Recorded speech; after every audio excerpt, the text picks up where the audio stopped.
eşki hələ əfsanədir, əfsanə. Eşqimə çatmaz belə yarım. Bir dəfə qurban edib o cananı cananə. Sev məni min can dilə yarım.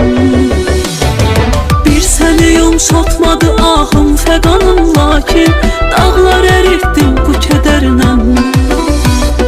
Qəlbimə bir şey ki xəyalımda olub sakin, oldu yaxın qonşu kədərlə. Hurini cənnətdə görənlər görəcəksən, yox, sən məni gördün, sənə bəsdir.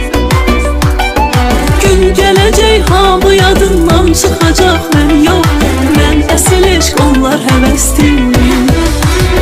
Hurini cənnətdə görənlər görəcəksən, yox, sən məni gördün, sənə bəsdir. Gün gələcək hamı yadından çıxacaq, mən yox, mən əsil eşq, onlar həvəsdir. Mən bəs edərdim sənə, bəs n'oldu? Söndü gözümüz sonda, bu qəlbimizdə dondu. Sən söylə görüm, xəbərin vardı mı məndən? Mən tək aşiqivin, sən gedən o gündən görmür ki gözü kördü. Məcnunun eşqi hələ əfsanədir, əfsanə. Eşqimə çatmaz belə yarım.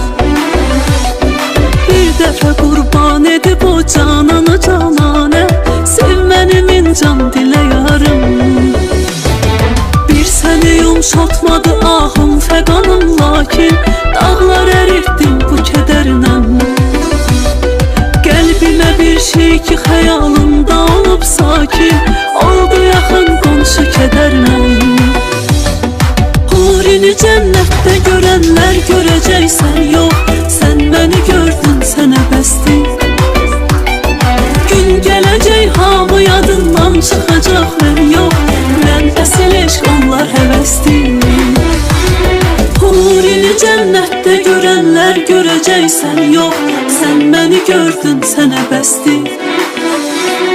Gün gələcək hamı yadından çıxacaq, mən yox, mən əsil eşq, onlar həvəsdir.